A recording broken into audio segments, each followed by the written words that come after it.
No, I just walked in. They didn't know who I was. You can do that. It's good to know the security is higher. Yeah, they're all vloggers. The security walked towards me and I just walked into the door over here this way. I see. Now I know the trick of how to get into the YouTube studio. I didn't even know it was there. Top tip. Thank you. There you go. Right. I should probably start this video. Yes, let's do it. Hi guys, I'm Bex from Trista Bytes and I am here with DJ Slope from Slope's Game Room. We're here at EGX and it's big. It's very big. I still haven't seen it all yet. Oh, and the Gaming Muso is also here. The Gaming Muso. Enough about him.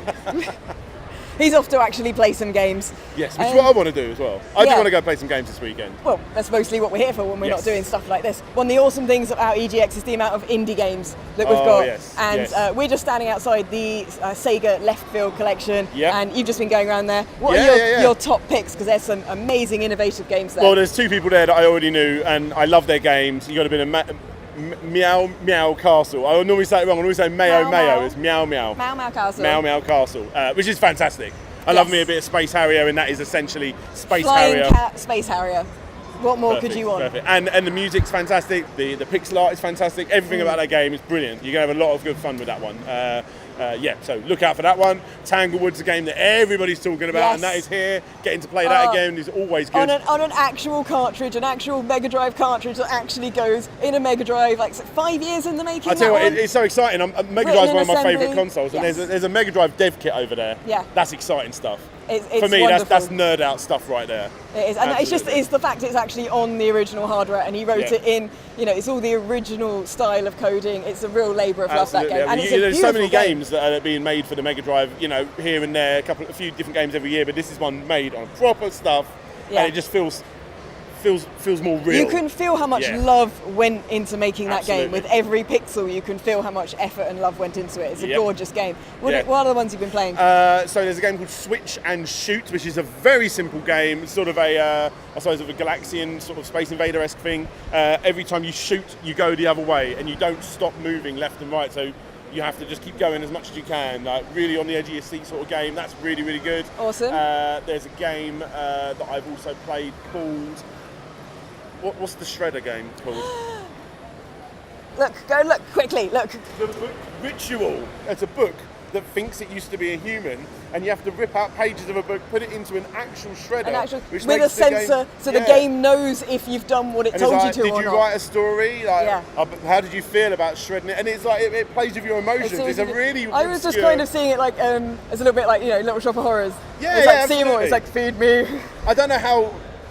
Because you have to buy a fishing rod to play fishing games. You have to buy a shredder to play that game. I think you should. I think it would be worth it. Yeah, it would utterly be worth it to play that game. That's a very exciting game in my opinion. It's a game I don't know if I'm ever going to get to play again, sadly. But it looks really good. And if you do get a chance to check out the book Ritual, then you should.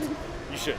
Yeah, I mean, there's loads of really massively innovative games here. They're so unique, and that's what the Left Field collection's about, and that's one of the reasons I love it. It's not just indie, it's indie pushing it a little bit further. Yeah. Yeah, absolutely. Yeah. Cool. Any others on your top pick list? I'm actually looking forward to playing some new age games. Believe it or not, I actually play games that come out, like, recently, You heard it here first?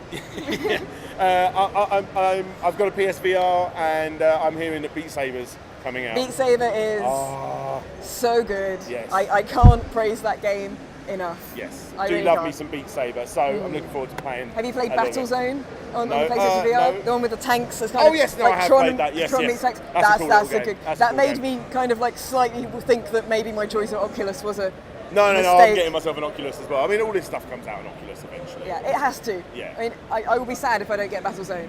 Absolutely. I probably will never get Well, I've been Wipeout. gutted. I haven't been able to get Beat Saber up until this point. Yeah. So, yeah, I want to try and make chums with PlayStation. Send me a copy of Beat Saber, please. And but if you do, then there'll probably be no more videos on my channel because I'll just be obsessed with it. That's pretty much what's going to happen to me. In a couple of weeks, I get my Oculus, and then everyone's going to wonder where the hell I've gone. I mean, part of it will be on Twitch because I can stream it all now. Yeah. But the rest of the time will just be me never sleeping again because I'm basically living in Beat Saber. Exactly. And anyway, we are here for 4 days. I mean, 4 whole days of a room full of games. We really should be able to play on the majority of stuff we want to play on. I hope so. Yeah. I hope so. I mean, I'm not sure 4 days is going to be enough because this place is ginormous and amazing. Yeah, I mean, I've been here a good point, half a day or so, and I've still not seen it all. I'm not making that up. There are big sections that I still have not visited. Big Team 17 area over there. Looking forward to going and seeing those guys. They make fantastic games. Overcooked is incredible, you know. Yeah. Absolutely. Yeah, I mean, there's some amazing stuff here. I've got a huge list of top picks. I've played so many things. Did you have a go at Valorous yet? I've not played it. No, I don't even know what it is. It's over the other end of the indie section. It's like a really kind of retro-looking, side-scrolling shooter, kind of sci-fi, but with like kind of heavy metal kind of vibe. It sounds good to me. You're gonna have to take me over there. I'll have to show that one to you. It's like kind of pixely, but kind of modern. Yes. And plays like a modern game, but reminds you of the games you played when you were younger, but handles way better than those games. That sounds good. Games are getting better as well. People need to stop living in the past and only play retro games. Retro games is good to understand those games. I'm going off on one now.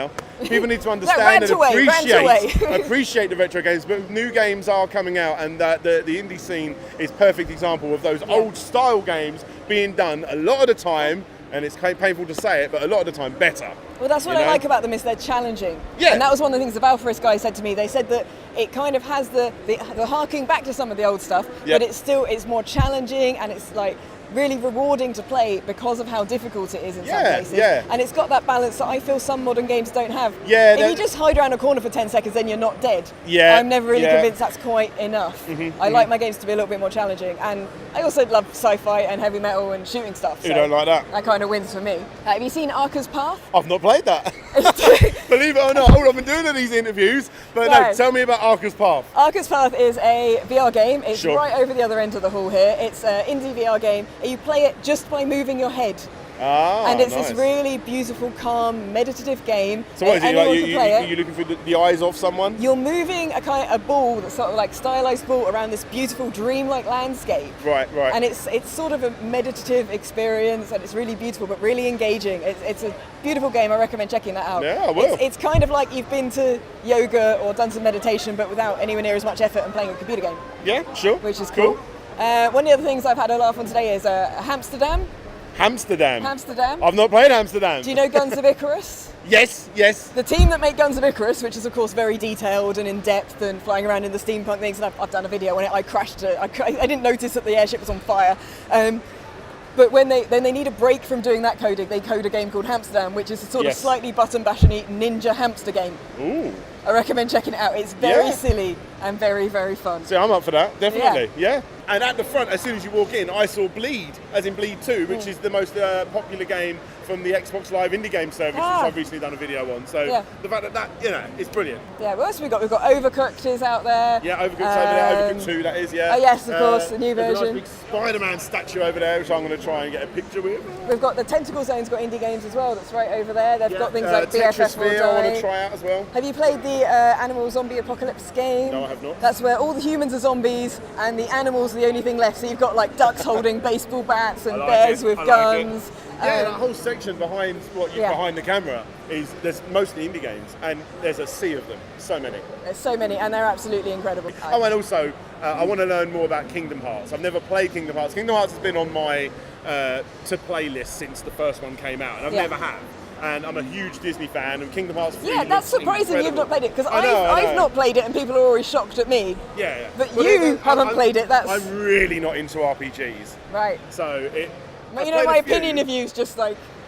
I ain't got time for not RPGs. Even Final Fantasy. I'm a Sega guy. Like, I want to play arcade games. I want to play Daytona. What about Phantasy Star? I've never played it. You never played Phantasy Star on the Mega Drive? I'm planning to very soon on my channel do a live stream with people obviously watching me going through the Phantasy Star games. There's quite a few games like that I want to do. Like I've never done Snatcher. I want to do that with Snatcher. Phantasy Star is amazing. 3 and 4 are the two best ones. I hear this a lot. You need to be playing those. I need to play it.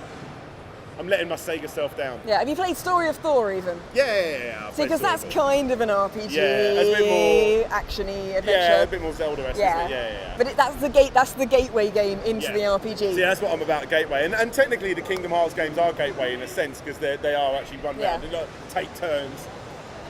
Every game like that I play, I never finish. I never finished Final Fantasy VII. You know. What? I got so far into it. I'm like, it's quite good, but. I understand it with the later ones. Come on. No, the repetition just becomes part of your brain, and then you hear it when you're asleep. Do you know how long it takes to complete Sonic 2? That's what I'm about. You get your money's worth with the RPGs. You do. Phantasy Star 3's got like 6 endings. Oh, I know, and I know those games. I know I'm going to enjoy them. I just need to I want to be in a nice My environment. opinion's going back up now. Yeah. Opinion's going back up. I don't want to have any worries of putting out a video or something. You know, I want to have everything ready, and I'm going to sit down with you guys and play through those games. Same as Yakuza as well. Another series. Yeah. There's a lot. There's a lot on that list. There's a lot. Series. Yes. Awesome. There you go. Yeah. Well, thank you very much for joining me here, and I think we should go play some more games. Let's go play some games. Thank you for watching, guys, and if you've liked this video or shared it, thank you for helping support these wonderful indie game developers. Thank you again if you're one of my Patreons or if you've sent this channel a donation via the Ko-fi link in the description. You make these videos happen and you guys are incredible. Thank you for supporting indie games and comics, and I will see you guys next time. Take care. Bye!